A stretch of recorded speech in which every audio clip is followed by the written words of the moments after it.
नमस्कार दोस्तों, क्या आपने कभी ऐसी जगह पेमेंट करने की कोशिश की है जहां पर इंटरनेट नहीं चलता है और आपका यूपीआई पेमेंट बार बार फेल हो गया हो? अगर सोचिए आप बिना इंटरनेट के सिर्फ फोन टैप करके आप पेमेंट कर पाएं तो कैसा रहेगा। जी हाँ दोस्तों, ये मुमकिन है क्योंकि आरबीआई लेकर आया है डिजिटल करेंसी का नया अवतार, ऑनलाइन ई रूपी। आज के इस वीडियो में हम समझेंगे ई रूपी है क्या, कैसे बिना इंटरनेट के पेमेंट करेगा, कौन से बैंक जुड़े हैं इससे अब तक और इससे आम आदमी को क्या फायदा मिलेगा। तो चलिए शुरू करते हैं डिजिटल इंडिया के अगले बड़े कदम की कहानी। दोस्तों, कैश लेकर चलना अब बीते दिनों की कहानी हो चुकी है। आज की युवा पीढ़ी मोबाइल स्कैन करो और सेकंड में पेमेंट करो की आदत डाल चुकी है। यूपीआई ने हमारे लेन देन का तरीका पूरी तरह से बदल दिया है, लेकिन एक बड़ी समस्या हमेशा रहती है दोस्तों। जब नेटवर्क चला जाता है तो पेमेंट फेल हो जाती है। गांव, पहाड़ या दूर दराज के इलाकों में तो इंटरनेट या तो होता ही नहीं है या बहुत कमजोर होता है। ऐसे में डिजिटल इंडिया की गति थम जाती है। लेकिन अब आरबीआई ने इस समस्या का तोड़ निकाल लिया है दोस्तों। बिना इंटरनेट के पेमेंट करने की सुविधा, ऑफलाइन ई रूपी। ई रूपी जिसे डिजिटल रुपया भी कहा जा रहा है, दरअसल आरबीआई की सेंट्रल बैंक डिजिटल करेंसी यानी कि सीबीडीसी है। यानी कि यह वही रुपया है जो आपकी जेब में नोट या सिक्के के रूप में होता है दोस्तों। बस फर्क इतना है कि ये डिजिटल फॉर्म में होगा। इसे सिर्फ आरबीआई जारी करेगा और आप इसे बैंक से ऑथराइज डिजिटल वॉलेट में रख सकते हैं दोस्तों। ये कोई डिजिटल करेंसी नहीं है, बल्कि भारत सरकार द्वारा समर्थित ऑफिशियल करेंसी है। जैसे आप कैश से सब्जी खरीदते हैं, वैसे ही ई रूपी से भी आप पेमेंट कर सकेंगे, बस डिजिटली तरीके से। अब सबसे बड़ा सवाल है कि बिना इंटरनेट के पेमेंट कैसे होगा, और इसका जवाब है एनएफसी। यानी कि एनएफसी मतलब एनएफसी टेक्नोलॉजी, यानी नियर फील्ड कम्युनिकेशन। जैसे आप अपना फोन किसी दूसरे डिवाइस के पास लाकर टैप करते हैं, वैसे ही ई रूपी में बस फोन को टैप करना होगा, फिर पैसा एक वॉलेट से दूसरे वॉलेट में तुरंत ट्रांसफर हो जाएगा। इसके लिए मोबाइल डाटा की जरूरत नहीं पड़ेगी, सिर्फ बहुत हल्का सिग्नल काफी होगा। मतलब अगर नेटवर्क बंद भी है तो भी आपका पेमेंट ऑफलाइन मोड में पूरा हो जाएगा। ये फीचर उन जगहों के लिए खास है जहां नेटवर्क नहीं मिलता, जैसे पहाड़ी क्षेत्र में, गांव में या मेट्रो स्टेशन जैसी जगहों पर। वहां अब ये डिजिटल पेमेंट संभव हो पाएगा। अब दोस्तों, वीडियो में जानते हैं कि इस टेक्नोलॉजी से कौन कौन सा बैंक जुड़ चुके हैं अब तक। आरबीआई ने 2022 से इस प्रोजेक्ट का पायलट रन शुरू किया था। अब ग्लोबल फिनटेक फेस्ट 2025 में इसका ऑफिशियल लॉन्च कर दिया गया है। फिलहाल इस रिटेल सीबीडीसी पायलट प्रोजेक्ट में देश के लगभग 15 बड़े बैंक शामिल हैं दोस्तों।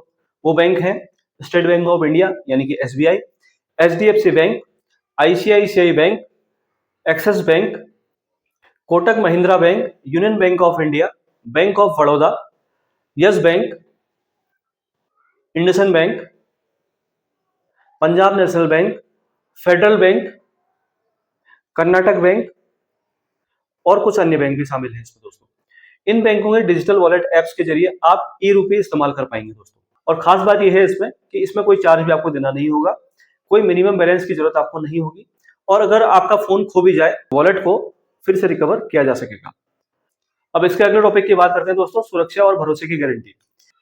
ई रूपी पूरी तरह से सुरक्षित और भरोसेमंद है दोस्तों, क्योंकि ये आरबीआई द्वारा सीधे रूप से जारी किया गया है, जिसमें किसी थर्ड पार्टी का रोल बिल्कुल नहीं है। यूपीआई में जो ट्रांजैक्शन बैंक और सर्वर के जरिए होती थी, वही ई रूपी में वॉलेट से वॉलेट ट्रांसफर होगा, बिल्कुल कैश एक्सचेंज की तरह दोस्तों। और अगर आपका मोबाइल खो भी जाए तो आपकी करेंसी सुरक्षित रहेगी, क्योंकि वॉलेट दोबारा रिकवर किया जा सकता है।